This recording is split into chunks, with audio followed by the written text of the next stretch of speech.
हजरात, आज कुछ लोग मालूम करते हैं कि जब हम नमाज के लिए खड़े होते हैं तो हमको कहाँ पर बिस्मिल्लाह पढ़ना चाहिए, कहाँ बिस्मिल्लाह नहीं पढ़ना चाहिए।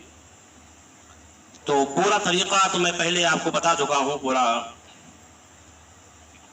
प्रैक्टिकल तौर से। आज मैं आपको सिर्फ ये बताना चाहता हूँ कि हमको बिस्मिल्लाह कहाँ पढ़ना चाहिए, कहाँ नहीं पढ़ना चाहिए। समाप्त करें। जब हम नमाज के लिए खड़े हुए, तकबीर कहे अल्लाहु अकबर, हाथों को बांध लिए। हाथों को बांधने के बाद हमको सना पढ़ना है। सबसे पहले हमको सना पढ़ना है। सना पढ़ने के बाद हमको आऊज़ बिल्लाह बिस्मिल्लाह दोनों पढ़ना है। उसके बाद हमको सूरह फातिहा पढ़ना है।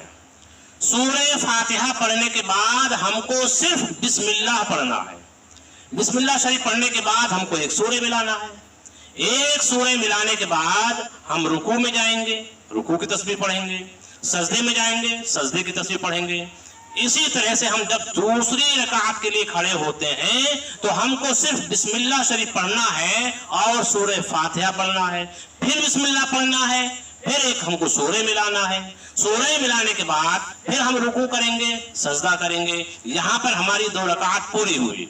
2 रकात पर जब हम कायदे में बैठते हैं तो हमको अत्तहियात से पहले बिस्मिल्लाह नहीं पढ़ना है। कुछ लोग बोलते हैं कि हम बिस्मिल्लाह पढ़ते हैं। हमको अत्तहियात से पहले बिस्मिल्लाह नहीं पढ़ना है। अत्तहियात पढ़ेंगे पूरी, बिस्मिल्लाह नहीं पढ़ेंगे। उसके बाद हमको दरूद शरीफ पढ़ना है, बिस्मिल्लाह नहीं पढ़ेंगे। दोनों दरूद शरीफ पढ़ना है, अल्लाहुम्मा सल्ली अला और अल्लाहुम्मा बारिक। फिर दुआए मासूरा पढ़ लीजिए, अल्लाहुम्मा इन्नी ज़लमतु नफ़्सी ज़ुल्मन कसीरा, ये वाली दुआ पढ़ लीजिए। या फिर अल्लाहुम्मा रब्बना पढ़ लीजिए। अल्लाहुम्मा रब्बना पढ़ेंगे तब भी हमको बिस्मिल्लाह नहीं पढ़ना है।